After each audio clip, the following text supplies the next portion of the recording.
మీరు గమనిస్తే ఒక అద్భుతమైన అంశం ఉంటుంది. ఆ అంశాన్ని చూసే ముందు ఒక మాట మిమ్మల్ని అడగాలి. ప్రతి ఒక్కరు కూడా ప్రాధాన్యతలు ఉంటాయి. ఇంగ్లీష్లో ప్రయారిటీస్ ఉంటాయి. ప్రతి ఒక్కరికి ఏముంటాయి? ప్రాధాన్యతలు. ఇప్పుడు ఈ ప్రాధాన్యతలు ఏవైతే ఉన్నాయో మనకి అర్థం కావాలంటే మన జీవితంలో ఏదైతే ముందు పెడతామో దాని ప్రాధాన్యత అంటాం. అన్ని విషయాల కంటే ఏదైతే ముందుగా మొదటి స్థానంలో ఉంచుతామో అది ప్రాధాన్యత. ఇప్పుడు మన జీవితాల్లో దేవుణ్ణి ప్రాధాన్యంగా ఉంచాలని అన్నప్పుడు చాలామంది ఏం చేస్తారంటే పొద్దున్న రాగానే ఆయన యేసుక్రీస్తు వారికి లేకపోతే దేవునికి ప్రార్థన చేసుకుంటే మన జీవితంలో ప్రాధాన్యత ఇస్తున్నాం అనుకుంటాం. ఉదయం లేవగానే అలాగే అనుకుంటారు కొంతమంది, ప్రాధాన్యత ఇవ్వండి దేవునికి, అదే ఒక్కటే ఆలోచిస్తాం. అంటే పొద్దున్నే లేవగానే ఇంకే పని చేయకుండా స్టార్టింగ్లో మోకరించి ప్రార్థన చేసుకుంటే అదేంటది? దేవునికి ప్రాధాన్యత ఇవ్వడం, ప్రయారిటీ ఇవ్వడం ఫస్ట్లో. అలాగే ఏం చేస్తారంటే చాలామంది, మనమే కాదు నేను చూస్తున్నాం, చాలామంది అక్కడ బోత పడిపోతున్నమాట. క్రీస్తుకు ప్రాధాన్యత ఇవ్వడం అంటే జీవితంలో ఒక్క రోజులో మొదటి సమయంలో మొదటి గడియ దేవునికి ఇవ్వడం కాదు. మన నిర్ణయాల్లో, మన ఉద్యోగాల్లో, మన ఆలోచనలో, ప్రతి దాంట్లో కూడా దేవునికి ప్రాధాన్యతలు ఇవ్వాలి. ఎప్పుడైతే దేవునికి ప్రాధాన్యత ఏమో అది మనకి ఐడియల్ అయిపోతుంది, అంటే విగ్రహం అయిపోతుంది. ఎందుకు ఈ విషయాన్ని తెలియజేస్తున్నానంటే క్రైస్తవులకి ప్రాధాన్యమైంది ఒకటి ఉందండి బైబిల్లో, అది మనం చూస్తాం. కొంతమంది భక్తులు క్రైస్తవులకి ఏది ప్రాధాన్యంగా ఉండాలని చెప్తూ వచ్చారు, అది మనం చూస్తాం. దాని ముందుగా మనం ఏది ప్రాధాన్యంగా పెట్టుకుంటున్నాం, లేకపోతే మన జీవితంలో ఏది ప్రాధాన్యంగా ఉంది అది మనం అర్థం చేసుకోవాలి. మీకు బాగా అర్థం కావాలంటే నేను 2 ప్రశ్నలు వేస్తాను, 3-4 ప్రశ్నలు వేస్తాను, మీరు సమాధానం చెప్పాలి. మీకు దేవుడు అంటే బాగా ఇష్టమా, లేకపోతే చికెన్ అంటే బాగా ఇష్టమా? సరే, ఇంకొకరు ఆడనా?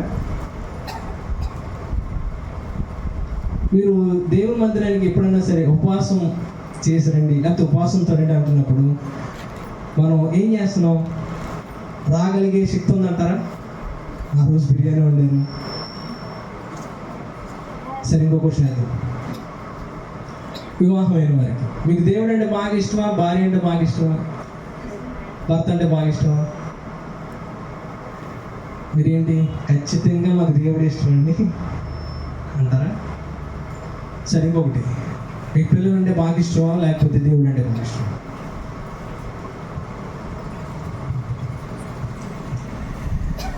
ఇక్కడ ఎప్పుడైతే మనం ప్రాధాన్యతను మిస్ అయిపోతామో మనం జాగ్రత్తగా గమనించాలి. ప్రాధాన్యత ఎప్పుడైతే మిస్ అయిపోతావో నువ్వు నిజంగా ప్రేమిస్తున్నానని చెప్పినా సరే నువ్వు ప్రేమించలేవు. ఒకవేళ నీ భర్త నువ్వు ప్రేమిస్తున్నానని చెప్పినా, నీ భార్య నువ్వు ప్రేమిస్తున్నానని చెప్పినా, నీ పిల్లలను ప్రేమిస్తున్నా లేకపోతే క్రమశిక్షణ పెంచుతున్నాను నువ్వు చెప్తున్నా సరే ప్రతి ఒక్కరు కూడా ఎక్కడికి పడిపోతూనే ఉంటారు. నిన్న ఒక సన్మాన సభ జరుగుతూ ఉంది. సన్మాన సభ జరుగుతూ ఉన్నప్పుడు అంటే రిటైర్మెంట్ ఫంక్షన్ జరుగుతూ ఉంది. దాంట్లో ఉద్యోగి మాట్లాడుతూ నేను రిటైర్మెంట్ తీసుకుంటున్నాను అని చెప్పేసి అన్నాడు. దాని తర్వాత వాళ్ళ భార్య లేచింది ఆ సన్మాన సభలో మాట్లాడడానికి.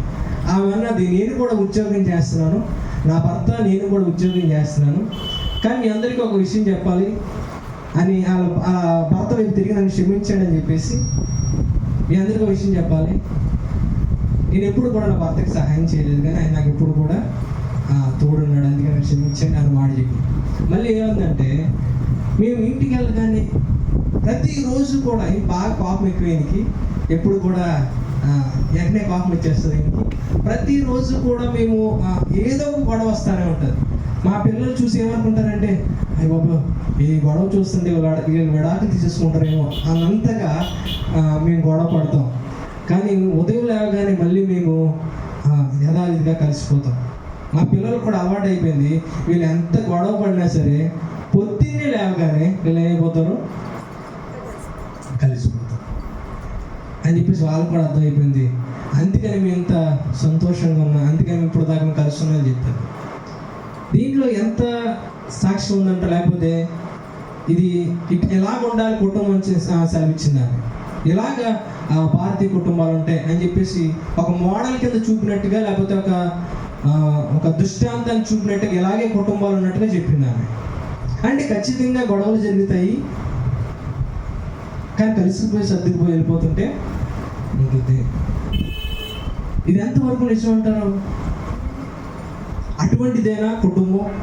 ఎల్లప్పుడూ కూడా కొట్టుకొని, ఎల్లప్పుడూ కూడా తిట్టుకొని, ఎల్లప్పుడూ కూడా భయంకరమైన విపరీతమైన ఆలోచన చేత, లేకపోతే మనం చూసినప్పుడు భయంకర పిల్లలు భయపెట్టేంతగా గొడవ పడిన తర్వాత మళ్ళీ కలిసిపోడి, అదేనా నిజమైన ప్రేమ? బైబిల్ వాక్యం ఏం చదివిస్తుంది? బైబిల్లో మనం చూస్తున్నప్పుడు మీకు ఉదాహరణ చెప్పాలంటే, దేవుణ్ణి ఎప్పుడైతే మనం ప్రాధాన్యత పెట్టుకుంటాం కుటుంబంలో, మనం నిజంగా ఎలా ప్రేమించామో కాదు, అప్పుడు నిజంగా గొడవలు ఉండవు. ఒకవేళ మనిషి బలహీనతను బట్టి గొడవ వచ్చినా అదొక ఫ్రాక్షన్ ఆఫ్ సెకండ్, ఒక క్షణాలు మాత్రమే.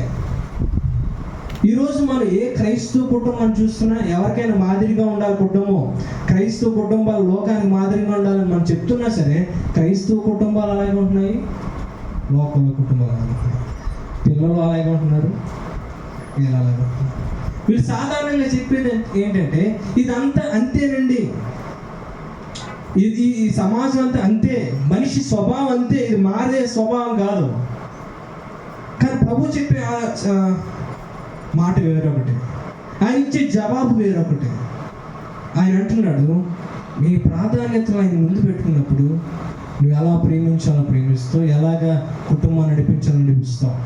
అందుకే ఎల్లప్పుడూ కూడా వాక్యాన్ని చదవాలి, మన జీవితాన్ని ఎలా ముందుకు కొనసాగించాలి అని ఒకసారి మనం నోట్ చేసుకోవాలి. బైబిల్ ఏం చెప్తుందో, పిల్లలు ఎలా పెంచాలో అని బైబిల్ ఏం చెప్తుందని మొదటి నుంచి చివరికి కూడా రాసుకోవాలి. భర్తను ఎలా గౌరవించాలో, భార్యను ఎలా ప్రేమించాలో అని ఎక్కడ చూసి నేర్చుకోవాలి? ఇందులోనే. ఎప్పుడైతే దేవుడు లేకుండా వ్యక్తి జీవిస్తాడో, ఎవరైనా సరే, ఎంత ధనం ఉన్నా, ఎంత గొప్ప ఉద్యోగం ఉన్నా సరే, ఎంత గొప్ప జ్ఞానం ఉన్నా సరే, వారి జీవితంలో సమాధానం మాత్రం ఉండదు. ఏదో ఒక లోటు ఉంటేనే ఉంటుంది. ఏమాత్రం కూడా సమాధానం దొరకదు, ఏమాత్రం కూడా. అది వాక్యం సెలవిస్తుంది.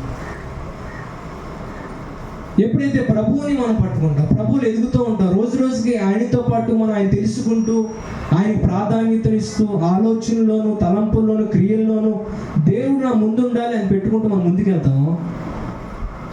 ఈ ఎవరైతే ఉన్నారో భార్య భర్తల ప్రేమ కానివ్వండి, కుటుంబంలో నిజమైన బంధాలు కానివ్వండి, అవన్నీ బాధపడతాయి, ఐక్యత పడతాయి, ఎన్నడూ లేనంతగా ఐక్యత పడతాయి. మొదట ఆయనకి స్థానం ఇచ్చేస్తే ఇక్కడ ఉన్నవన్నీ కూడా కట్టబడతాయి. ఆయన లేకుండా సమాధానం క్షేమం.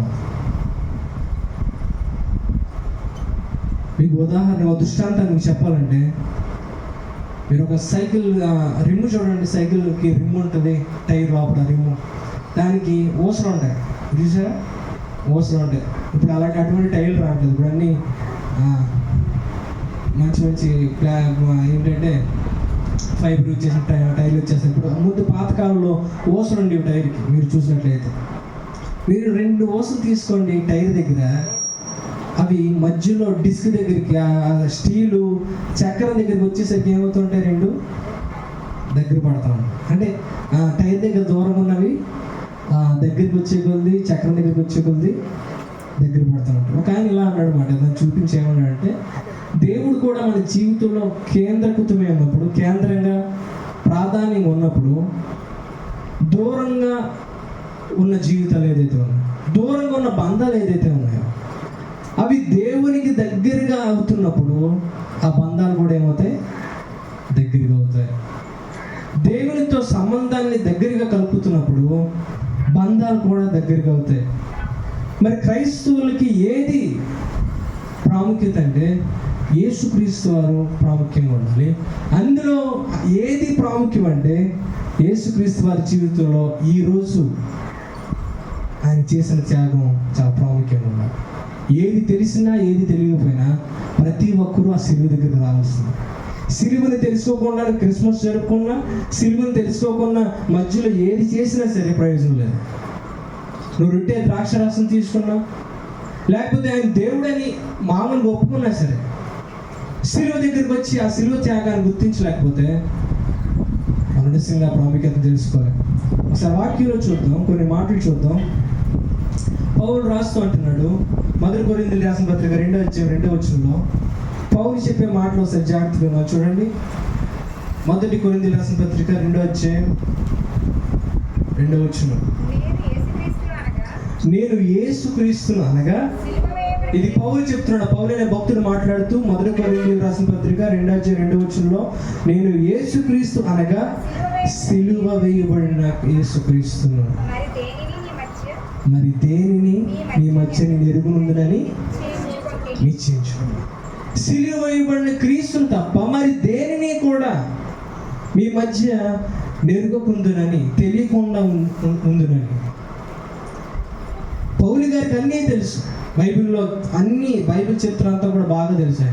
కానీ ఒక అంశాన్ని పట్టుకున్నాడు. ఏం పట్టుకున్నాడంటే, సిలువ వేయబడిన క్రీస్తు తప్ప, ఆ సిలువైన సందర్భం తప్ప ఇక మరి నాకేం వద్దు, ఇంక మధ్యలో ఇంకా నాకు ఎటువంటి ఇంకా శాస్త్రాలు ఉన్నాయి, ఎటువంటి ధర్మశాస్త్ర గ్రంథంలో సంఘటనలు ఉన్నాయో, భవిష్యత్ కాల సంఘటనలు ఉన్నాయో, ఇవన్నీ కాదు నాకు ప్రాముఖ్యం. నాకు ప్రాముఖ్యం ఏంటంటే ఈ యేసుక్రీస్తు వేయబడిన సిలువ వేయబడిన యేసుక్రీస్తే నాకు ప్రాముఖ్యం. ఇంకా నాకేమీ తెలియకుండా నేను ఉండాను. ఒకవేళ తెలిసినా తెలియకపోయినా నాకు పర్లేదు, ఎందుకంటే నాకు యేసుక్రీస్తు సిలువ గురించి తెలిసి చాలు. వాళ్ళు అంత బలంగా చెప్తున్నాడంటే ఏదో ఉంది, ఏదో ఉండడం కదా ఉంది. కానీ చాలా ఈజీగా చెప్పేస్తాం, ఆయన మరణించాడు, రక్తం కాచేశాడు, అంతే అయిపోయింది, ఏముంది గుడ్ ఫ్రైడే అనుకుంటున్నాను. ఆ రోజు జరిగిన గొప్ప సంఘటన ప్రాముఖ్యాన్ని ఈ రోజుకి చాలా మంది అర్థం చేసుకోలేకపోతున్నారు. కానీ బైబిల్ అంతా అది ఘోషిస్తుంది, ఆయన పాపమును మోయిస్తూ వస్తున్న గొర్రెపిల్ల అని చెప్తూ, ఈయన వధింపబడుతున్న గొర్రెపిల్ల, దాంట్లో గొప్ప శక్తి ఉంది. ప్రకటన గ్రంథంలో మాట్లాడుతూ అంటున్నాడు 5వ అధ్యాయం 12వ వచనంలో, ప్రకటన గ్రంథం 5వ అధ్యాయం 12వ వచనం చూడండి ఒకసారి.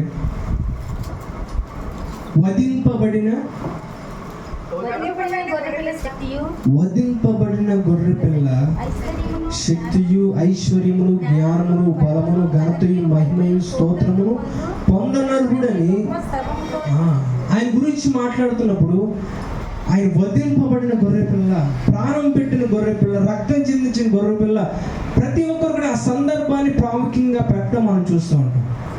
ఆయన సిలువ త్యాగాన్ని ప్రాముఖ్యంగా పెట్టడం చూస్తూ ఉంటాం. అసలు ఏముంది అందులో, సిలువలో ఏం జరుగుతుంది? సాధారణంగా చాలా కోణాల్లో మనం సిలువను అర్థం చేసుకునే ప్రయత్నం చేయొచ్చు. ఈరోజు ఈ శుక్రవారం కాబట్టి మనం ఖచ్చితంగా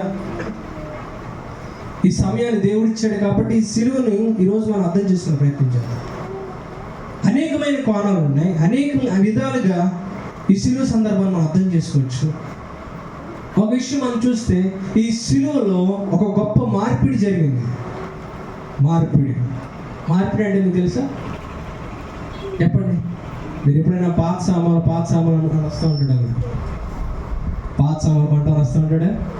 వాడికి మనం పాత సామాన్లు ఇచ్చినప్పుడు వాడు దాన్ని వెలకెట్టి మనకి కొత్త సామాన్ మనకి ఇస్తాడు. ఏం జరిగింది అక్కడ? మార్పిడి జరిగింది. కొన్ని సంవత్సరాల క్రితం 2000 నోట్లు ఏమైంది రద్దు చేయబడినప్పుడు ప్రతి ఒక్కరు కూడా ఏం చేశారు? 2000 కాగితాలు బ్యాంకులు ఇచ్చేసారు. మళ్ళీ మీకు అవి ఆ డబ్బుల కింద మార్చేసి అవి బ్యాంకులో వేస్తారు. మళ్ళీ అక్కడ కూడా మార్పిడి జరిగింది. మీరు పాత బంగారం పడితే కొత్త బంగారం మార్పిడి జరుగుతుంది. దాన్ని ఎక్స్చేంజ్ జరుగుతూ ఉంటాయి. కానీ ఈ ప్రపంచంలోనే, చరిత్రలోనే అతి గొప్ప ఎక్స్చేంజ్, అతి గొప్ప మార్పిడి ఇక్కడ జరిగింది. ఇంకా చెప్పాలంటే ఇది అంత న్యాయమైన మార్పిడి కూడా కాదు. ఎందుకు తెలుసా ఇది అన్యాయమైన మార్పిడి అంటున్నాడు? ఎందుకంటే విలువలేని బ్రతుకుని తీసుకొని, లేకపోతే విలువలేని జీవితాన్ని, పాపమలినమైన జీవితాన్ని తీసుకొని పరిశుద్ధమైన పవిత్రమైన జీవితాన్ని ఇచ్చాడు. ఒక విలువలేని పంటను తీసుకుంటే విలువైన ఎవరెవరు, అందుకే అన్యాయం అంటున్నాడు. విలువలేని ఒక బ్రతుకుని తీసుకుని అయినా విలువైన తన ప్రాణాన్ని ఇచ్చాడు. స్వార్థం చేత, అనేకమైన ఆలోచనలు, పాప ఆలోచనల చేత ఉన్న ఈ బ్రతుకుని తీసుకొని విలువైన తన జీవితాన్ని మన కోసం పెట్టాడు. ఒక గొప్ప మార్పిడి జరిగింది. ఇంకో కోణంలో ఆలోచిస్తే అక్కడ ఒక గొప్ప విజయం వచ్చింది. సిలువలో చాలా మంది విజయం వచ్చిందంట. సిలువలో గొప్ప విజయం జరిగింది. ఇంకొంతమంది చెప్తూ ఉంటారు, సిలువలో సాతాను యొక్క సంఖ్యలు లేకపోతే సాతాను యొక్క మండలాల మీద, సాతాను యొక్క సైన్యం మీద విజయాన్ని దేవుడు ఇచ్చాడు. మొదటి నుంచి ఆదికాండం నుంచి కూడా ఇదిగో పోరాటం జరుగుతుంది అపవాదికి ఆయన పిల్లలకి మధ్యన. ఆయన ఒక రోజు వచ్చి విజయాన్ని ఇస్తాడు. ఆ రోజు సిలువలో ఒక గొప్ప విజయాన్ని దేవుడు ఇచ్చాడు. ఇంకా మరొక చోట మనం ఆలోచన చేస్తే ఆయన గొప్ప మూల్యం చెల్లించాడు. అక్కడ ఏం చెల్లించాడు? ఆయన వేల చెల్లించాడు. మానవాల పాపం నిమిత్తం వేల చెల్లించాడు ఆయన. కానీ ఈ రోజున ఎవరు చెప్పలే. అంటే ఎవరు చెప్పడం అంటే సాధారణంగా ఈ విషయాన్ని చాలామంది దాచడం కంటే అది చదవడానికి, ఆ విషయాన్ని ఇతరులకు చెప్పడానికి కొంచెం ఆలోచిస్తూ ఉంటారని చెప్పచ్చు. ఎందుకంటే మనుషులు కూడా ఆ విషయాన్ని తెలుసుకోవడం చాలా ఇష్టపడరు. ఎందుకు ఇష్టపడరంటే ఈ విషయం మనకు అంతగా నచ్చదు. ఏంటి ఆ విషయం? ఈ సిలువలో దాగున్న మరొక అంశం ఏంటంటే, మనం చదువుకున్నాం చూసాను ఎంత, ఫస్ట్ చదవమన్న మాట అదొకసారి తీయండి, అక్కడ కనబడుతుంది. అది ఎంత ప్రాముఖ్యమైన విషయం అంటే దాన్ని దాచే ప్రయత్నము, దాన్ని చదవకుండా ఉండే ప్రయత్నము మనం చేస్తూ ఉంటాం. గలతీయులకు రాసిన పత్రిక 3వ అధ్యాయం 10వ వచనంలో మనం చూస్తున్నప్పుడు రాయబడుతుంది. లాస్ట్ 14 వచనం మనం చదువుతాం. ఇందును గూర్చి మ్రాను మీద వేలాడిన ప్రతివాడు శాపగ్రస్తుడని. దేని మీద వేలాడిన ప్రతివాడు? మ్రాను మీద వేలాడిన ప్రతివాడు శాపగ్రస్తుడు అంట. ఎందుకని శాపగ్రస్తుడు అంటే అక్కడ పైన రాయబడుతుంది, ధర్మశాస్త్రం కింద ఎవరైతే ధర్మశాస్త్రం కింద ఉన్నారో వారందరూ కూడా దేవుని శాపానికి లోనే ఉన్నారు. పైన చదువుతారా 10వ వచనంలో, ధర్మశాస్త్రము విధించిన క్రియలకు సంబంధులందరూ శాపంలో ఉన్నారు. అంటే ధర్మశాస్త్రము ఎప్పుడైతే మానవునికి దేవుడు ఇచ్చాడో, ఒక లా అనేది దేవుడు ఇచ్చాడో, అప్పటి నుండి కూడా మనిషి పుట్టినప్పటి నుండి కనీసం 5 నిమిషాలు దేవుని యొక్క శాస్త్రాన్ని ఎవరు పాటించలేదు. కనీసం 5 నిమిషాలు. మనం బయటికి వెళ్ళగానే మర్చిపోతాం, అంతే ఇక్కడ ఉండగానే మర్చిపోతాం. పుట్టినప్పటి నుండి ఇప్పటి వరకు కూడా కనీసం 5 నిమిషాలు ఆ ధర్మశాస్త్రాన్ని, దేవుని శాస్త్రాన్ని పాటించలేకపోయాం. దాని ప్రభు అంటున్నాడు, దాన్ని బట్టి దేవుని ఉగ్రత, దేవుని శాపం ప్రజల మీద ఉంది. ఆ సిలువలో ఆ శాపాన్ని దేవుడు భరించాడు. ఆ మ్రాను మీద శాపం అయ్యాడని రాయబడి ఉంది. ఏంటి శాపం? మనం ఎక్కువగా ఈ మాట వింటూ ఉంటాం. అది ఎక్కువగా భారతీయులుగా మనం ఈ మాట వింటాం, శాపం అనే మాట. ఎవరైనా చేతపడి చేశారు అనుకోండి, ఆయన షిప్పింగ్ చేశారంటాం.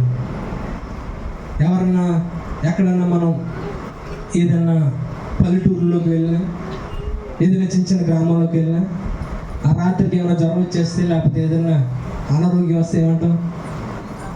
మనుషుని కరుణయాత్ర వల్ల శాపం వచ్చేసింది, నరఘోష తగిలేసింది, ఎవడో షిప్పింగ్ చేశాడు. రాత్రి అమావాస్య రోజున ఎవడో సమాధిలో కూర్చొని 4 నిమ్మకాయలు పెట్టుకొని, 2 మిరపకాయలు పెట్టుకొని, పసుపు కుంకుమ చెల్లి దాన్ని శపించాడు. అమ్మ నీకు ఎలా తెలిసింది అని అడిగాం అనుకోండి, నీకు ఆ రాత్రి ఎక్కడో చీకట్లో, ఎక్కడో సమాధిలో, ఎక్కడో నిమ్మకాయ పెట్టాడని ఎక్కడ నీకు ఎలా తెలిసిందంటే, రాత్రి నా కళ్ళలోకి వచ్చింది. సరే కళ్ళలోకి వచ్చింది అనుకుందాం. రాత్రి కళ్ళు వచ్చిందని మరి ఎలా తెలిసిందంటే, నేను బయటికి రాగానే ఆ నిమ్మకాయ నా గుమ్మం ఉందని, గుమ్మం దగ్గరే ఉంది. ఎవడో నేను చెప్పించాడు. శాపం అనేది ఏంటి అంటే, అది ఒక ప్రతికూలమైన అనుభవం. సానుకూల అనుభవం వేరు, ప్రతికూలమైన అనుభవం వేరు. అంటే అది అయిష్టకరమైన, ద్వేషకరమైన మన మీద తీసుకొస్తుంది. ద్వేషం చూపించడం, లేదా ఉగ్రత చూపించడం, తెగుళ్ళు కలిగి చేయడం శాపం అంటే. ఇక్కడ దేవుడు అంటున్నాడు, సిలువ కూడా శాపగ్రస్తమైందే. ఆ సిలువలో ఎవరైతే వేలాడబడ్డారో వాళ్ళు కూడా ఏమయ్యారంట? శపించబడ్డారు. వాళ్ళే కాదు, ధర్మశాస్త్రం కింద ప్రతి ఒక్కరు కూడా శాపగ్రస్తులు అయిపోయారు. కానీ సిలువలో అతి ప్రాముఖ్యత, అందరి శాపాలు కేంద్రీకృతమైన అతి భయంకరమైన ప్రదేశం. అది మనం తెలుసుకుందాం. ఎందుకంత కేంద్రీకృత మొత్తం శాపాలన్నీ, ప్రపంచంలో శాపాలన్నీ మనం మూట కట్టి ఒక బంతిలా చేసి పెడితే అది సిలువలో మనకు కనబడుతుంది. అంత భయంకరంగా అది మనం తెలుసుకునే ప్రయత్నం చేద్దాం. ముందుగా ఈ శాపం ఏంటో మనం అర్థం చేసుకోవాలంటే, మనుషులకి బాగా ఇష్టమైంది దానికి ఆపోజిట్ ఏంటి చెప్తారా? ఆశీర్వాదం. చెప్పండి ఏంటది? ఆశీర్వాదం. ఆశీర్వాదాన్ని అర్థం చేసుకుంటే శాపం ఏంటో అర్థం చేసుకుంటాం. యేసుక్రీస్తు వారు శాపగ్రస్తుడిగా మారారు మన కోసం. యేసుక్రీస్తు వారు దేవుని ఉగ్రతకు పాలయ్యాడనే విషయం మనకు అర్థం కావట్లేదు. ఆయన సిలువలో ఆయన ఉన్నప్పుడు దేవుడు కోపాన్ని యేసుక్రీస్తు వారిని చూపించాడు.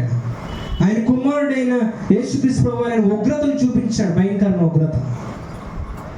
అది మనం చూడాలి, అర్థం చేసుకోవాలి. ఆయన ఒక మాట అంటాడు, అదంతా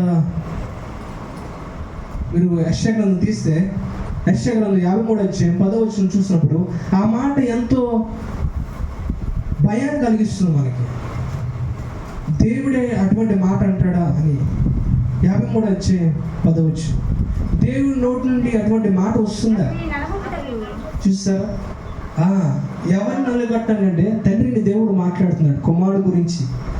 కుమారుడు యేసుక్రీస్తు వారి గురించి మాట్లాడుతాను అంటున్నాడు, అతన్ని నలగొట్టుటకు యెహోవాకు ఇష్టమైంది. ఆయనకు నచ్చిందంట. ఎవరికి ఇష్టమైంది? ఒక తండ్రికి తన కుమారుని బాధపడడం ఎక్కడ కూడా ఇష్టం ఉండదు. తన పిల్లలను బాధించడం ఏ తండ్రికి ఏ తల్లికి కూడా ఏ మాత్రం కూడా ఇష్టం ఉండదు. అయినా సరే క్రమశిక్షణ పెట్టాలని శిక్షించినా దాంట్లో ఇష్టం పుట్టదు, ఆనందం పుట్టదు. దాంట్లో ఇంగ్లీష్లో అది దేవునికి ప్లీజింగ్గా ఉంది, అంటే చాలా ఇష్టకరంగా ఉంది. అది చేయడం దేవుడికి నచ్చింది, ఆనందింపజేసిందని చెప్తుంది. ఆ మాట వింటున్నప్పుడు ఎంత భయం వేస్తుందంటే, ఒక సొంత కుమారుడిని, తన ఏకైక కుమారుడిగా వచ్చిన కుమారుడిని బాధించినప్పుడు, ఆయన ఉగ్రత చూపించినప్పుడు, ఆయన శాపగ్రస్తుడిగా చేసినప్పుడు ఆయన ఆనందించాడు, ఇష్టపడ్డాడు. అది మనం చూసినప్పుడు మనకి ఏదో ఒక ఆలోచన రావాలి దేవుడి మీద. ఇదేంటి దేవుడంతా కోపిష్ట, దేవుడంతా అన్యాయస్తుడా అనిపిస్తుంది. కానీ ఆ విషయాన్ని మనకు తెలుసు. ఎందుకు తెలుసు? ఆయన దైవ చిత్తంలో, ఆయన దైవ సంకల్పంలో ఆయన ఎందుకు బాధించాడో, ఎందుకు శిక్షించాడో మనకు తెలుసు. ఎందుకంటే సమస్త మానవాళి యొక్క పాపాన్ని ఆయన భుజాల మీద వేసి ఆయన ఉగ్రత అంతా పాపం మీద చూపించాడు. ఆ పాపాన్ని మోస్తున్న గొర్రె పిల్ల మీద కూడా ఉగ్రత కుమ్మరించబడింది, ఆ గిన్నె పొర్లించబడింది.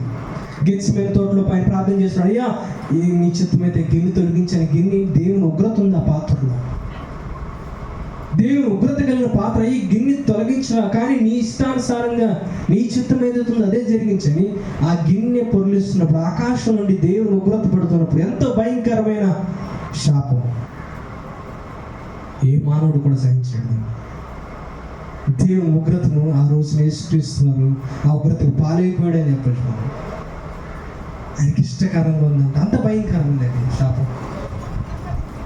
అది మనం అర్థం చేసుకోవాలంటే ఒకసారి ఆశీర్వాదం ఎలా ఉంటుందో అర్థం చేసుకుందాం, దీవెన ఏంటి అర్థం చేసుకుందాం, దేవుడు ఒక వ్యక్తిని దీవిస్తే ఎలా ఉంటుందో అర్థం చేసుకుందాం.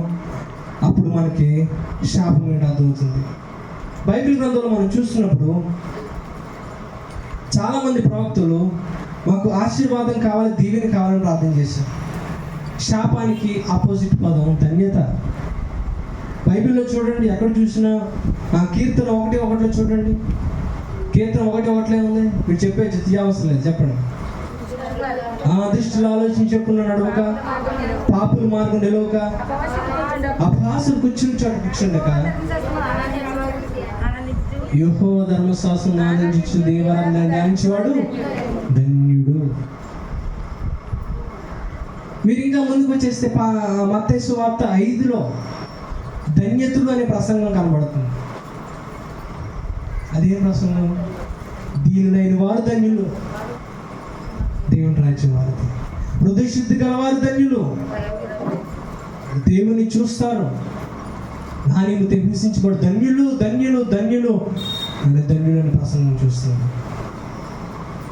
ఆశీర్వాదాలు ఇష్టం అందరికీ, కానీ అదే వైపుగా శాపం కూడా ఉంది. దాన్ని మర్చిపోవడానికి వీల్లేదు. నువ్వు ఎంతకాలం ఆశీర్వాదం కోసం ప్రార్థన చేస్తున్నావు, కానీ నీ పక్కనే శాపం, దేవుని శాపం నీ పైనే ఏలుబడి చేస్తుందన్న సంగతి గుర్తించట్లే. ఎల్లప్పుడు మోకరించినప్పుడు ప్రభువా నన్ను దీవించిన, జీవితం బాగు చేయి ప్రభువా, నాకు సమస్యలను తీర్చే అని ప్రార్థన చేస్తున్నా, కానీ యేసుక్రీస్తు వారి మీద పడిన అదే భారం, అదే భయంకర ఉగ్రత మనందరి మీద కూడా ఉంది. ప్రతి మానవుడి మీద ఆ ఉగ్రత ఏలుబడి చేస్తుంది. బయటికి వెళ్తున్నప్పుడు దేవుని ఉగ్రత ఉంది. మీరు చూడండి, ఎవరన్నా మీరు యుద్ధం చూస్తున్నాం, ఇరాన్లో యుద్ధం చూస్తున్నాం, ఇజ్రాయెల్ మధ్య యుద్ధం చూస్తున్నాం. ఒక్కొక్కసారి ఆ బాంబు ఏదైతే ఉందో వచ్చి ఒకేసారి మీద పడిపోతుంది. అది పడినప్పుడు ఆ కింద వ్యక్తి ఉంటే, ఒక మానవుడు ఉంటే ఏం కనబడుతున్నట్టుగా కనబడు.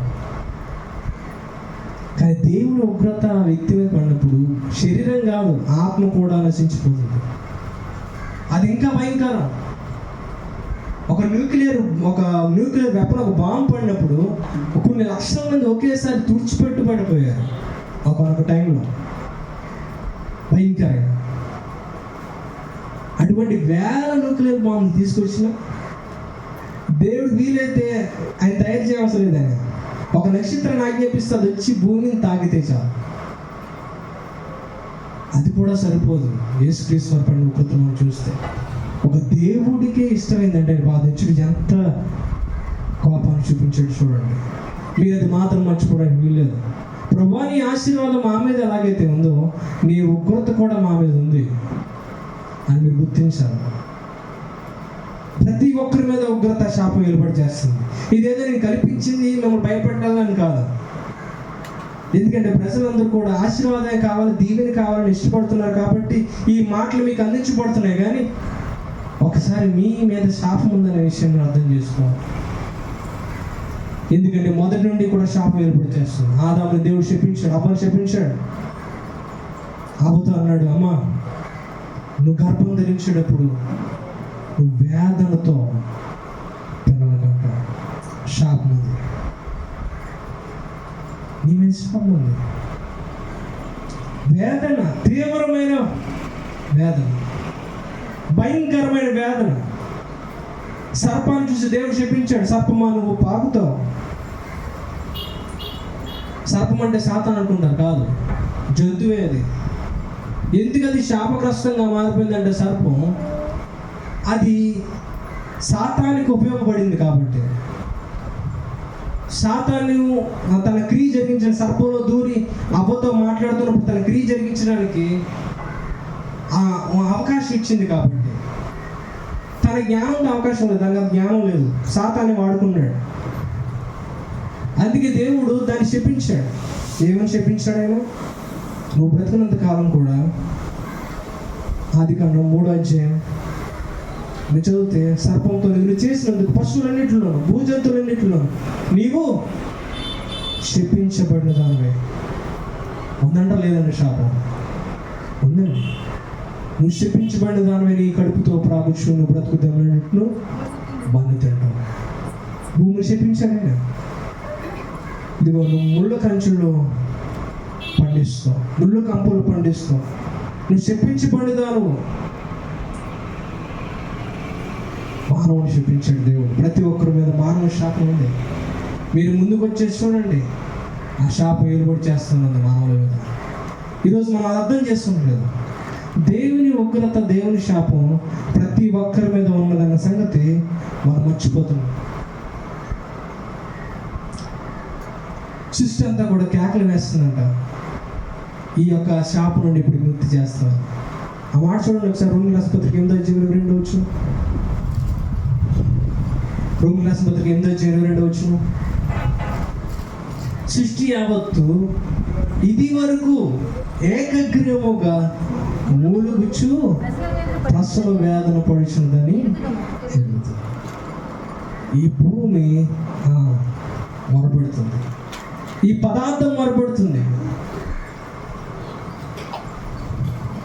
ఈ ప్రకృతి మొరపెడుతుంది. ఈ శాపం నుండి ఎప్పుడు విడుదల పొందుతావు? ఈ శాపం నుండి ఎప్పుడు బయటకు వస్తావని ఈరోజు మనం అర్థం చేసుకోలేక దేవుని యొక్క శాపం, దైవత్వం కలిగిన శాపం, దైవత్వం కలిగిన దేవుని ఉగ్రత మన మీద ఎలాగా పనిచేస్తుందో. నేను చెప్పాను కదా, మీకు ఆశీర్వాదం చూపిస్తే మీకు అర్థమవుతుందని. కొన్ని మాటలు చదువుదాం ద్వితీయోపదేశకాండం కొన్ని ఆశీర్వాదాలు క్షమించండి, సంఖ్యాకాండంలో కొన్ని ఆశీర్వాదాలు మనకు కనబడతాయి. సంఖ్యాకాండం తీయండి, 6వ అధ్యాయం 24వ అధ్యాయం 25, 6వ అధ్యాయం 24 వచ్చిన 25 వచ్చిన 26 వచ్చిన. ఒకసారి ఆశీర్వాదం చూస్తే మనకి దాని వ్యతిరేకమైన శాపం ఏంటో మనకు అర్థం చేసుకోవచ్చు. ఇది చదువుతాం, చదివే ముందు ఒక మాట చెప్పాలి మీకు. ఈ మాట ఏంటంటే, యాజకులు ఒకరు దీవించేటప్పుడు, యాజకులను ఆశీర్వదించేటప్పుడు చెప్పే మాట ఇది.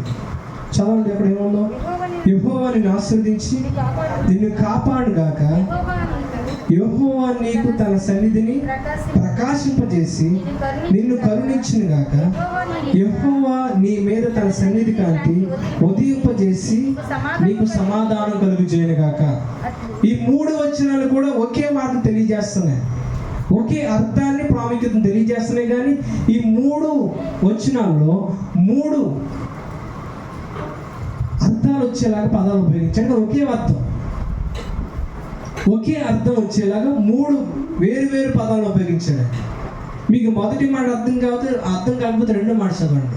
మీకు అర్థమైంది అనుకోండి, ఆ 2 కూడా అర్థం అవచ్చు. మీకు 2 అర్థం కాకపోతే 26వ మాట 3వ మాట చూడండి, అది మీకు అర్థమైంది అనుకోండి, ఆ పైన ఉన్న 2 మాటలకు ఒకే అర్థం వస్తుంది. ఏమంటున్నాడు ఆయన? యెహోవా నిన్ను ఆశీర్వదించి నిన్ను కాపాడు, ధన్యత. యెహోవా నీకు తన సన్నిధిని ప్రకాశింపజేసి నిన్ను కరుణించిన గాక, యెహోవా నీ మీద తన సన్నిధి కాంతి ఉదయింపజేసి నీకు సమాధానం కలుగు చేయను గాక. ఇది దేవుని ఆశీర్వాదం. అది ఎంత చక్కగా వివరించాడంటే, ఆయన ఆశీర్వాదం ఒక వెలుగుగా వివరించాడు. ఆయన సన్నిధిలో ప్రకాశించబడే వెలుగు, ఒక వ్యక్తి మీద పడే వెలుగు. 26 వచనంలో అంటాడు, నీ మీద తన సన్నిధి కాంతి ఉదయింపజేసి నీకు సమాధానం కలుగజేయును గాక. దేవుడు ఒక ఆశీర్వాదం వచ్చినప్పుడు దేవుని వెలుగు మన మీద ప్రకాశిస్తున్నట్టుగా ఉంటుంది. అందుకే మనం బైబిల్లో చాలాసార్లు మనం చూసినప్పుడు ఆశీర్వాదం లేకపోతే దేవుని యొక్క వెలుగుకు సూచనగా మోషేని గమనించండి. మోషే ప్రార్థన చేస్తూ ఉన్నాడు. మోషే ప్రభు దగ్గర ప్రార్థన చేస్తూ అడుగుతున్నాడు, అయ్యా నేను ఒకసారి చూడాలన్నది. ఎందుకంటే అన్ని ఆశీర్వాదాల కంటే ఇంకా ఉన్నతమైన ప్రాముఖ్య అన్నిటికంటే ప్రధానమైన ఆశీర్వాదం ఏంటంటే యేసుక్రీస్తు ప్రభువుని చూడడమే, ఆయన చూడడమే. అందుకే యేసుక్రీస్తు వారి ధన్యతలు చెప్తున్నప్పుడు ఆయన మాట అన్నాడు. ఏమన్నాడు ఆయన? హృదయ శుద్ధి గల వారు ధన్యులు, దేవుని చూస్తారు. అది చివరి ధన్యత, మానవునికి ఉన్న చివరి ధన్యత ఆ పరమాత్మని చూడడమే. క్రైస్తువులుగా ఏ రోజు కూడా దేవుని చూడకుండా మనం విశ్వాసం ఉంచుతున్నాం ఆయన మీద. కానీ ఒక రోజు వస్తుంది, ఏ మానవుడైతే దేవుడు తన చేతులారా కలుగు చేసుకొని తన చేతులు అరచేతులు నిర్మించుకున్నాడో ఆ మానవుని దరికి చేర్చుకొని తన ముఖాన్ని చూపిస్తాడు, తన వెలుగును ప్రకాశింపజేస్తాడు. అక్కడ నిలబడినప్పుడు మోషే నిలబడి ప్రార్థన చేస్తున్నాడు, అయ్యా నీ యొక్క ముఖాన్ని నాకు చూపించు. అప్పుడు దేవుడు అన్నాడు, నా ముఖాన్ని నీకు చూపిస్తాను, నువ్వు ఏమాత్రం కూడా ఉండవు, నువ్వు చచ్చిపోతావు. దేవుని చూసేనాడు కూడా జీవించడు. అయినా సరే మోషే అంటాడు, అయ్యా ఒక ధన్యత నాకు కావాలి, నీ ముఖాన్ని చూసే ధన్యత.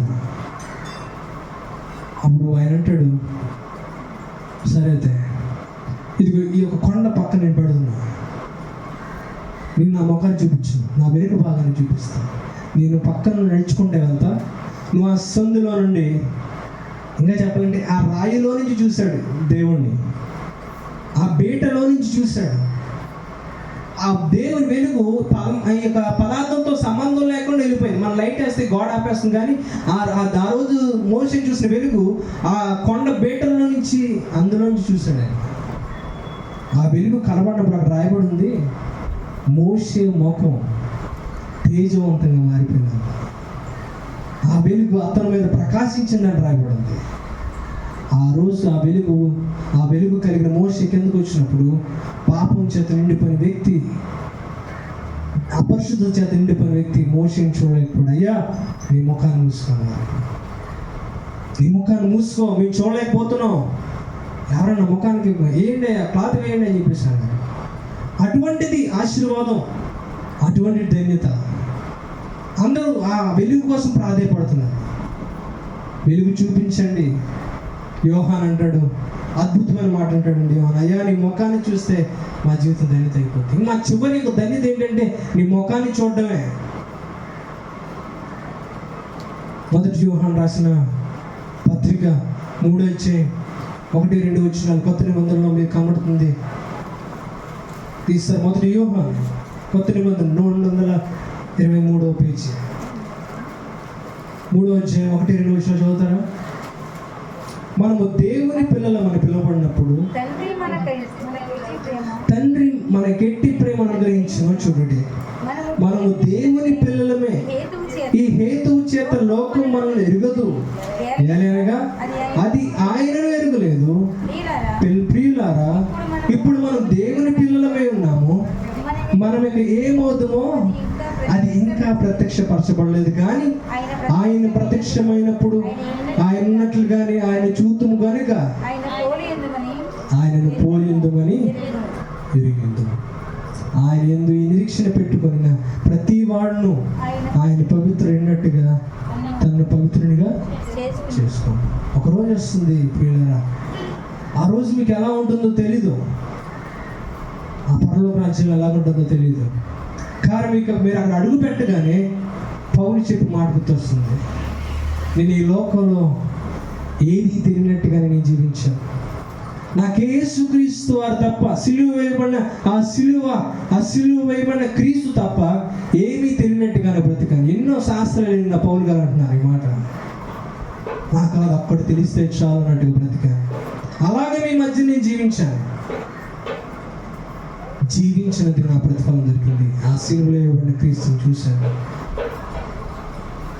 ఈరోజు శాపం యొక్క అర్థం ఏంటి తెలుసు? మీరు ముందు చదివిన 3 మాటలు మీరు రివర్స్ చేసి చదువుకోవడమే. యెహోవా నిన్ను ఆశీర్వదించును, నేను కాపాడను ఉంది కదా మొదటి మాట. అది మీరు ఆపోజిట్గా మార్చుకొని చదవండి. యెహోవా నిన్ను శపించును, నిన్ను ఏం చేస్తాడు? శిక్షిస్తాడు. 25వ వచనంలో యెహోవా నీకు తన సన్నిధిని ప్రకాశింపజేసి నిన్ను కరుణించును గాక. కానీ దేవుడు నేను శపించినప్పుడు ఆయన సన్నిధిలో నిన్ను బయటికి గింటేస్తాడు, నీ మీద జాలి ఏమాత్రం కూడా చూపించాడు. 26 మనం చూస్తున్నప్పుడు యెహోవా నీ మీద తన సన్నిధి కాంతి ఉదయింపజేసి నీకు సమాధానం కలుగు చేయను. కానీ శపించినప్పుడు దాన్ని శాపంగా మారిస్తే ఆయన సన్నిధి కాని నేను దూరం చేసి, బైబిల్లో చెప్పబడుతుంది, ఆయన నీ చీకట్లో వేయును. నువ్వెవరో నాకు తెలీదు, వీడిని తీసుకెళ్ళి చీకటి గుహలో వేయండి, అక్కడ వెలుగు ఉండదు, దేవుని ముఖం ప్రకాశించదు. అక్కడ దేవుని సన్నిధి అక్కడ ప్రకాశించి చీకట్లో వేయండి, అక్కడ పొల్లు కొరుకుట ఇంకేముంటాయి, ఏడుపులు ఉంటాయి, వేదన ఉంటుంది. అది శాపం. సిలువలో అదే జరిగిందండి. సిలువలో యేసుక్రీస్తు వారు అక్కడ సిలువ వేయబడినప్పుడు, ఉగ్రత ఆయన మీద పడినప్పుడు, మహాపరిశుద్ధుడు పరమాత్ముడైన దేవుడు యేసుక్రీస్తు వారి మీద ఆ పాపాన్ని పెట్టి ఉగ్రత కురిపిస్తున్నప్పుడు ఆ తండ్రి ఆ పాపాన్ని చూడలేకపోయాడు. ఆ ఉగ్రత కుమారుడు బలి అవుతున్నప్పుడు చూడలేకపోయాడు. మహాపరిశుద్ధుడు ఆ పాపాన్ని ఆయన చూడలేక ఆయన విడిచిపెట్టేశాడు ఆ కుమారుడిని. ఎప్పుడు కూడా కుమారుడు తండ్రిని విడిచిపెట్టలే. ఆ రోజు మొదటిసారి విడిపోవడం తట్టుకోలేకపోయాడు. ఆయన ముఖాన్ని చాటేసుకున్నాడని బైబిల్ చెప్తుంది. ఆయన వెలుగు తిరిగిపోయాడు, ఆయన విడిచిపెట్టేశాడు. ఆ వెలుగు ఆయన మీద పడలేదు. అప్పుడు యేసుక్రీస్తు అక్కడ అద్భుతమైన మాట అన్నారు. ఆయన ఏమన్నారు? లామా అంటే నా దేవా నా చెయ్యి ఎందుకు విడిచిపెట్టాడు? ఆ రోజు విడిచిపెట్టాడు ఆయన. ఆ రోజు ఆ వెలుగుతో మొత్తం ప్రపంచం అంతా చీకటమైపోయింది. ఆ సూర్యుని కాంతి కూడా ఆయన మీద పడలేదు. చీకట్లోకి తోసివేస్తాడు ఆయన. ఉగ్రతంతా పాపం మీద ఉగ్రతంతా, లోకంలో ఉగ్రతంతా, లోక పాపం మీద ఉగ్రతంతా ఆయన మీద కురిపించాడు. ఆ పాపాన్ని నలగదొరక్కాడు, చితకదొరక్కాడు ఆయన. దాని కింద యేసుక్రీస్తు వారు ఉన్నారు. ఆయన ఒక్కడే భరించగలిగిన పరిశుద్ధుడైన ఆయన ఒక్కడే భరించగలిగాడు ఉగ్రత. సర్వశక్తుడైన, లేకపోతే శాశ్వత కాలమైన, శాశ్వతము ఉండే ఉగ్రత శాశ్వతమైన ప్రేమను తాకిందంటే సిలువలో. అద్భుతమైన దైవజనుడు చెప్పాడు మాట ఏంటి? శాశ్వతమైన ఉగ్రత, లేకపోతే ఇన్ఫినైట్ దేవుని కోపం. ఆ కోపం ఇన్ఫినైట్ ప్రేమ అంటే శాశ్వతమైన ప్రేమను ఆ సిలువలో తాకినప్పుడు ఆ రెండు కలుసుకునే తర్వాత మనకు కనబడుతుంది. అది మానవుని యొక్క మీద ఉన్న శాపాలన్నింటినీ తొలగించింది. ఎవరైతే యేసుక్రీస్తు దగ్గరికి వెళ్ళి ఆయన కింద మనం ఉంటామో ఆ శాపం ఆయన భరించాడు కాబట్టి ఏ మాత్రం కూడా దేవుని శాపం నీ మీద ఏలుపడిచేయదు. నువ్వు ఆయన కాదనుకుని పక్కకి వెళ్ళిపోతే ఆయన శాపం ఎల్లప్పుడు కూడా మీద ఉంటుంది. ఆయన ఎంత అద్భుతంగా పాత నిబంధన కాలంలో వివరిస్తూ వచ్చాడంటే, ఆయన చాలాసార్లు పశువుల రక్తాన్ని మనం చూస్తూ ఉంటాం. పాత నిబంధనలో తప్పండి, పశువులు వధిస్తూ ఉన్నారు, రక్తాన్ని చిందిస్తూ ఉన్నారు పాపం కోసం. కోడి రక్తాన్ని వధించారు, గొర్రెల రక్తాన్ని వధించారు. ఇవన్నీ కూడా ఆయన యేసుక్రీస్తు వారికి సాదృశ్యంగానే పెట్టాడు, కానీ ఏ రోజు కూడా అది పాపాన్ని విమోచన పెట్టలేదు ఆయన. అది మీకు అర్థం కావాలని, అది విమోచన క్రయధనంగా ఇది నేను చేస్తున్నాను, ఈ రక్తం ద్వారానే విమోచన కలుగుతుందని ఒక సాదృశ్యాన్ని చూపించడం పెట్టాడు ఆయన. ఎంత చక్కగా పెట్టాడంటే, మాకు ఒక సందర్భం ముగించేస్తాను. దైవజనుడు యాజకుడి దగ్గరికి పాపం చేసిన 2 మేకలు తీసుకొస్తాడు. 2 మేకలు తీసుకొచ్చిన తర్వాత ఒక మేకను బలిస్తాడు. ఆ రథాన్ని సేవకుడు యాజకుడు ఏం చేస్తాడు? దేవాలయంలో తీసుకెళ్ళి అక్కడ ప్రోక్షణ చేస్తాడు. తర్వాత మళ్ళీ తీసుకొచ్చి మరొక మేక దగ్గరికి వచ్చి ఆయన ఏమంటాడంటే, ఇదిగో ఈ యొక్క వ్యక్తి పాపాలన్నీ కూడా ఈ మేక మీద నేను పెడుతున్నాను అని ఈ మేక మీద పెడతాడు. ఒక మేక ఏమో బలి అయిపోతుంది, ఇంకొక మేక మాత్రం బ్రతికే ఉంటుంది, కానీ దాని మీద అన్ని పాపాలు పెడతారు. పెట్టిన తర్వాత ఇది ఏం చేస్తారంటే, దీన్ని ఆ ఆవరణంలో నుండి, దేవాలయ ఆవరణంలో నుండి బయటికి పంపించేస్తారు. అక్కడ నుండే కాదు, అక్కడ చుట్టూ టెంట్లు వేసుకొని అక్కడ ఇశ్రాయేలు ప్రజలందరూ కూడా 12 గోత్రాల వరకు లక్షల మంది కూడా ఆవరణం చుట్టూరు కూడా తమ గుడారాలు వేసుకొని అక్కడ నివాసం చేస్తూ ఉంటే, ఈ ప్రాంతం నుండి వేరొక చోటికి ఆ గుడారాలు బయటికి కూడా మేకలు పంపించేస్తారు. అక్కడ అరణ్యమే ఉంటుంది, అక్కడ ఎండిపోయిన చెట్లే ఉంటాయి. ఏం సాదృశ్యం అండి ఇది? ఈ యొక్క గుడారాలు, దేవుని సన్నిధి, ఇదంతా ఆశీర్వాదం, ధన్యతకు సాదృశ్యం అయితే, ఎప్పుడైతే ఈ మేక ఈ గుడారాల నుండి, దేవుని సన్నిధిలో నుండి, దేవుని ముఖకాంతిలో నుండి చెప్పాలంటే దూరంగా వచ్చేస్తుంది, అరణ్యంలోకి తిరుగుతుంది. అరణ్యంలో ఏమవుతుందో తెలియదు, చీకట్లో ఒంటరిగా సంచరిస్తుంది. దాని పరిస్థితి ఏమవుతుందో తెలియదు. యేసుక్రీస్తు వారి జీవితంలో తండ్రి కూడా చెప్తుంది అదే. ఎంత అద్భుతంగా వివరించాడంటే ఆయన ప్రతి క్రియ కూడా అంత అద్భుతమైన.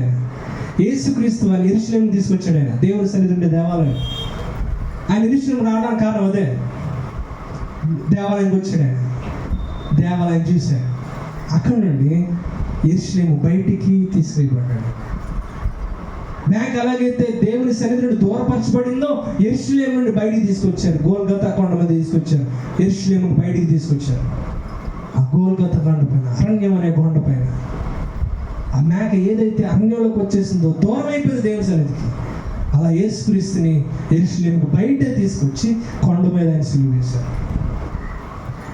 ఆ 2 మేకలు చేసిన పనిని ఆయనలో సంపూర్తి చేశాడు. అది ఒక సాదృశ్యం అయితే, దాని ఒక చీకటి సాదృశ్యం అయితే, దానికి రియాలిటీ, ఆ షాడో యొక్క రియాలిటీ, నిజతత్వం యేసుక్రీస్తులో నెరవేర్చబడింది. ఆ రోజు ఆ శాపాన్ని మన కోసం భరించాడు. ఆ రోజు గొర్రె యొక్క రక్తం కూడా యేసుక్రీస్తు వారినే చూపించడానికి తప్ప ఆ రోజు ఆ గొర్రె మనం రక్షించలేదు. ఆ రోజు అబ్రహాం రక్షించబడాడంటే, ఇస్మాయిల్ రక్షించబడ్డాడు, ఇసాకు రక్షించబడ్డాడంటే, తన కుటుంబం నుంచి వచ్చిన జాతి వారందరూ, యాకోబు వారందరూ రక్షించబడ్డారంటే గొర్రెపిల్ల రక్తం కాదు, యేసుక్రీస్తు వారి రక్తం ద్వారా రక్షించబడ్డారు. ఆయన ఇదిగో రాబోతున్న వారికి రక్షకుడే, ముందుగా చనిపోయిన వారికి రక్షకుడే. ఒక వ్యక్తి అన్నాడు, నేను అబ్రహాం చనిపోయాడు కదా, మరి అబ్రహాం యేసుక్రీస్తు నమ్ముకోలేదు, ఆయన నరకానికి వెళ్ళిపోతాడని ప్రశ్న వేశాడు. అబ్రహాం రక్షించబడింది విశ్వాసం ద్వారా రక్షించబడ్డాడు. ఆ రోజు అబ్రహాము దేవుని సన్నిధిలో ఉన్నాడంటే, తండ్రి దగ్గరికి వెళ్ళాడంటే, అబ్రహాం దగ్గర చేర్చుకున్నప్పుడు యేసుక్రీస్తు వారు ఆ శాపాన్ని భరించాడు. కాబట్టి యేసుక్రీస్తు ప్రభు వారు ఆ అబ్రహామును పట్టుకొని తండ్రితో కప్పలేకపోతే అబ్రహాంకి స్థానం లేదు. ఆయన అంటున్నాడు, యేసుక్రీస్తు వారు బెత్సెమేతో ప్రార్థన చేస్తా, అయ్యా రాబోతున్న వారి కోసం కూడా ప్రార్థన చేస్తాను. వారిలో నీవు నాలో నువ్వు ఎలా ఉంటున్నావు, నీలో నేను ఎలా ఉంటున్నానో వారు కూడా నీలో ఏకమై ఉండాలి అని ప్రార్థన చేస్తాను. ఈరోజు 2 నిర్ణయాలు మీరు తీసుకోవాలి. ఆ 2 నిర్ణయాలలో ఒకదాన్ని మీరు ఎంచుకోవాలి. ఇప్పుడు దేవుని శాపం కింద ఉంటూ చీకట్లో ఉండి దేవుని దూరం అయిపోతారు, లేకపోతే ఆ శాపం కింద ఉండి ఆయన ఉగ్రతను భరించి దానిని తొలగించి యేసుక్రీస్తు వారికి ఎందుకు వచ్చాయా, ఇదిగో మా జీవిత ప్రాధాన్యతలన్నీ కూడా నీ దగ్గర పెడుతున్నావు. ఇది నువ్వు తెలుసుకోకుండా నటించిన జరగవలసిన ఖచ్చితంగా జరిగిపోతుంది. అయ్యా నాకు తెలియదు ప్రభు, నేను అంత మనసు పెట్టలేదు నాయన, అందరూ ఎలా ఉంటున్నారు ప్రభు, అందరితో నీకు సంబంధం లేదు. వాక్యం ఏం చెప్తుంది, నీకు ఏ ఒక్కరితో కూడా వారిని చూసి నువ్వు ఏమాత్రం కూడా జీవించుకోవద్దు. పౌలు అంటాడు, ఇదిగో మీరు క్రీస్తుని పోలి నడుచుకోవాలి. నేను ఎలాగైతే క్రీస్తుని పోలి నడుచుకుంటున్నాను, నాకులాగే మీరు కూడా క్రీస్తుని పోలి నడుచుకో. మీరు క్రీస్తునే చూడండి. నీ చుట్టూ ఉన్న వాళ్ళు చూస్తే భక్తులు ముందుకు సాగలేరు. నీ చుట్టూ ఉన్న చూస్తే కుటుంబాన్ని ప్రేమించలేరు. నీ చుట్టూ ఉన్న చూస్తే ఈ లోకంతో పాటు వాళ్ళ ఆలోచనతో పాటు కొట్టుకుపోతాం. ఈ బలం ఉన్నంతసేపు మనం గొంతులు వేస్తాం. కొద్ది క్షణాలు ఈ బలం కృషించిపోతుంది. నేను ఏ ప్రాంతానికి వెళ్ళినా సరే ఎక్కువ గమనించి ముసలి వాళ్ళు గమనిస్తూ ఉంటాను. ట్రైన్ ఎక్కలేరు, పాపం బస్సు ఎక్కలేరు, ఏది ఎక్కలేరు, ఎంతో ప్రయాసపడుతూ ఉంటాను. నాకు అప్పుడు వాళ్ళు చూసినట్టు వచ్చి ఆలోచన ఏంటంటే, ఏదో రోజు నేను కూడా అదే టైంలో ఉంటాను ఖచ్చితంగా. నేను హ్యాండ్ పట్టుకోలేను, నేను మైక్ పెట్టుకోలేను,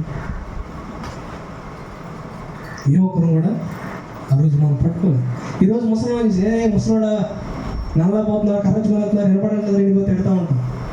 మన అమ్మమ్మలే, తాతయ్యని వీళ్ళు కూడా మనం తక్కువ అంటే వేస్తుంటాం. కానీ ఒక సమయం వస్తాం, ఏది నేను కాపాడు. ఏదో నామకార్థంగా నమ్ముకుంటే ప్రయోజనం లేదు. ఎందుకంటే వాక్యం సెలవిస్తుంది, అనేక మంది నా దగ్గరికి వచ్చి ప్రభా ప్రభు అని పిలుస్తారు. నీ నామం అద్భుతం చేయలేదు అంటారు, నీ నామం ప్రార్థన చేసామయ్యా అంటారు, నీ నామం అనేక మంది రక్షించామంటారు. ఆయన మీరు ఎవరు నాకు తెలియదు అంటాడు. ఈరోజు నీ జీవితం నిర్ణయం నువ్వే తీసుకోవాలి. బైబిల్ ఒక్కటే నీకు సమాధానం. ఇక నువ్వు సమాధానం కాదు, బైబిల్ ఒక్కటే సమాధానం.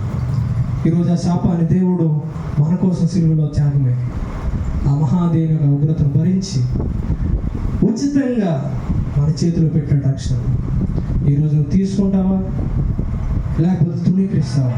అది నేనే ప్రార్థించేద్దాం. మహాపరిశుద్ధుడైన తండ్రి, నామానికి స్తోత్రం. మేమెంతగా అర్థం చేసుకోవాలని ప్రయత్నం చేసి